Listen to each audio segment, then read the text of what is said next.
Hey guys, Deathy here.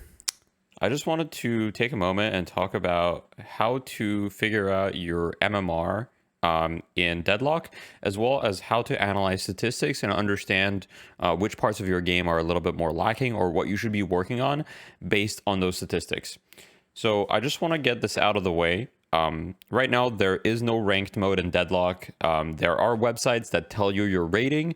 There are ways to find out roughly, what percentage of gamers you're in. But at the end of the day, it's just a game and it's just an imaginary number. So yeah, that's all I have to say about that. So don't obsess over this number. But it is a good way to know roughly which percentage of the gaming community you're in Deadlock. So first of all, let's talk strictly about MMR or ELO or rating, whatever you want to call it. So there's a few websites that allow you to track this. The best one that I found is deadlocktracker.gg right here. So I'll put a link to this website in the description. You need to log in with Steam, and once you've logged in with Steam, you'll go to your profile. So right here, my profile, and then it'll show your general statistics on the right side. So the amount of matches, your overall win rate, as well as what they call your DLT rating. This is a Deadlock Tracker rating. And then they'll give you the percentage of the Deadlock community that you're in. So you can see for me, it says top 0.01%. I don't know how many people are higher than me, but there's really not a lot. So that's the first thing, is how to find your MMR. Then I want to take a look at some statistics, and we're going to look at Deadlock Tracker first, and then we're going to get in-game, because I also want to teach you guys a little bit more about how to analyze statistics after a game to see what you were doing well, what you were doing not so well, and what to work on. So as far as the Deadlock Tracker stats go, it shows you your kill, death, assist, your souls per minute, your kills, creep kills, etc. I would say that a lot of these things you shouldn't really pay attention to.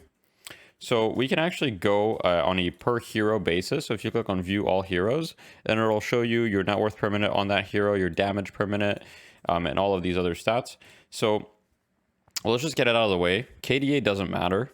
Don't pay attention to KDA. I mean, obviously it does. It's not true that it doesn't matter at all, but this game is not actually about kills, right? This game is about objectives. It's about killing the towers. It's about killing the patron. So that the KDA itself doesn't necessarily matter. The win rate, I would say, is what matters most, right? Then there's the net worth per minute. So this is the amount of souls you're farming per minute.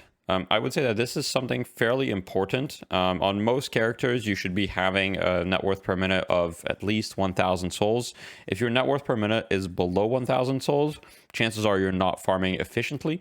So that means you're probably not farming enough lanes. You're probably not farming jungle camps when you have the chance. Things like that. Then damage per minute and damage taken per minute. These also don't really matter. And creeps per minute can be interesting, but don't pay too much attention to it. So for the Deadlock Tracker stats, that's mostly it. Now let's jump in game and let's see what I take a look at for my average game to analyze my performance. All right, so we've jumped in game. So first of all, first thing to know is when you click on your icon at the top right, it'll bring you to your profile. They just recently reworked the profile in the last update, so it looks a lot better now. Before it was not really usable. So now you can see your stats per hero, like the amount of games you've played, kills, assists, souls collected, etc. I would say don't pay too much attention to that, other than like it can be fun to see your win rate. But we're going to take a look at one specific game and see how I would go about analyzing it. So this is a pocket game that I played last night. And usually looking at this, I would say that other than the amount of souls and the amount of damage, all of these things can be interesting to see, like, okay, who did the most damage in fights, like who felt like they had the most impact, who pushed the most objectives, etc. But the first thing that I'll look at in stats is I'll click on view graphs, and then you get a bunch of options. So here you've got the souls collected. This can allow you to see what the situation was in the game. So we can see here at 10 minutes, Sapphire already had a 6k souls lead. And we can see that the lead was pretty much maintained the entire game, and it only grew as time goes on. So this is an example of a team gets an early lead and they're able to just convert it into the game fairly easily. As far as other graphs, you've got the souls per minute. You can get it by player and by team. So usually I'll do player. and it allows you to see like who was the most farmed in the game, who was farming the most efficiently, etc. Then the kills, deaths, I don't really look at. I don't really care too much about it. Healing can be interesting if you just want to see like, hey, did I do a lot of healing because I'm playing a character that maybe you're playing Kelvin, which has healing, or Viscous, or etc. The first graph that I would really recommend you guys look at closely is the lane stats graph. The lane stats graph allows you to compare the laning stage stats at 9 minutes. So 9 minutes, usually the laning stage is pretty much over or coming to an end. And it compares a bunch of different things. So first of all, it compares the kills, and it compares the overall souls that you guys had versus the enemy lane. So we can see in this lane, we had 19,400 souls to their 13,800 at 9 minutes, which is a huge lead. This is like a 6,000 soul lead. This doesn't really happen in my games most of the time, but yeah, this was a crazy lead. If you hover over a player's portrait, it'll highlight which portion of the statistics is theirs. So for example, here we can see that out of those 19,000 souls, I had 10,000 of them. I had 5 kills, I had 59 last hits, I had 1 deny, and I had the 5,600 player damage. The other thing you can see is the objectives. So when the objectives were taken. So this one's a little bit hard to read, but what this means here, 332 orange, means that we took the Amber Tower at 332, the tier 1. We took the tier 2 at 724, and we took the base Guardians at 2342. Whereas they took our tier 1 at 1352, they took our tier 2 at 1423, and our base Guardians at 15 minutes. This is a very important graph because it allows you to quickly get an idea of like, hey, which lane was lost, right? So if I look at Pi Hero's lane here, I see, okay, he was down 2,000 souls at 9 minutes. He had a lot less last hits. I actually think we might have done some lane swapping because these stats look... No, I don't think we did lane swapping.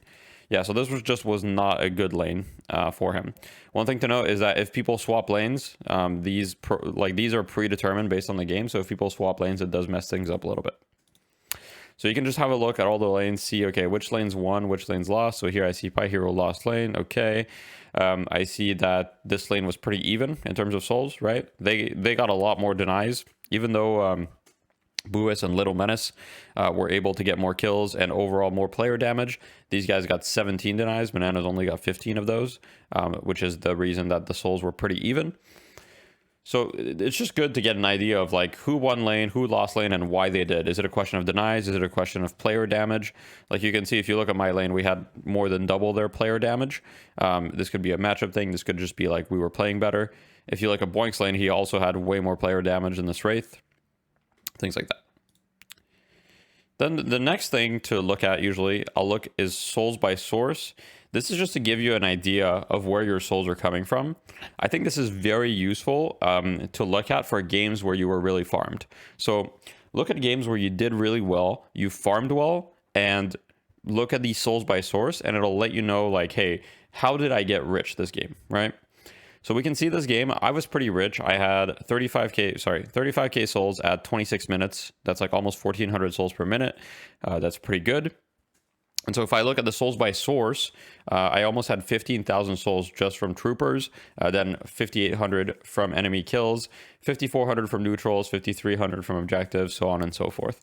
So we can see that troopers were my main source of souls.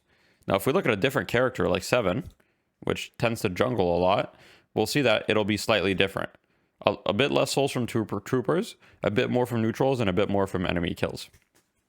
You can do this for every single hero.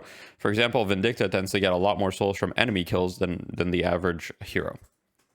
This is just a good idea of what you should prioritize. Generally speaking, you'll see that a lot of the time, troopers are going to be the main thing for souls for almost everyone. Now, if you look at the damage breakdown, this allows you to see how much damage you did to each category. There's 4 categories: troopers, enemy players, neutrals, which is the jungle, and the objectives. This is good to give you an idea of, you know, who on your team is hitting creeps, like were they not hitting creeps enough. So here I can see that, for example, 7 and 7 did 47,000 damage to troopers. I did 55,000. Boink did 26,000. I see that Pi Hero did 17,000. Lewis 27,000, and Little Menace did 20,000. So from this analysis, I could be like, hey, okay, maybe, you know, these guys need to hit troopers more because we were hitting troopers way more than them. At the same time, sometimes that's okay. Damage dealt by type is good to know, like which of your abilities was doing well. So for example, let's say that you're trying out a new build and you're investing a lot in a specific ability, or you're investing a lot in spirit and you want to see how your damage did per ability. You can take a look at this, go to the end, and then it'll do the breakdown per ability. So I see that affliction is my top damage, then barrage, then gun, then satchel, etc. Healing by type is similar, just lets you know what healed you. So I got a lot from Spirit Life Seal and some from Diviner's Kevlar. Then there's damage to players and damage from players. I would say that I don't usually look at these. They're not really that useful, but they can be funny to look at. I would say that's pretty much it when it comes to stats in this game. So I just want to make it clear that when you're looking at a game, don't just look at the KD of the individual players. That doesn't necessarily mean that that was their impact in this game. There's a lot more stats to think about. You know, were they doing a lot of objective damage? Were they split pushing? Did they have impact, etc.? So don't just flame your teammates if they have a negative KD. It doesn't mean that they did bad. For example, in this game, Little Menace went 4-7, but I know that he had a fantastic game and he was itemizing around saving people, and he was, you know, saving a lot of people with cube and going in with his ultimate, etc. I hope this was useful to you guys. Just want to try to help you guys understand a little bit more about your stats, and I'll see you next time. Bye-bye.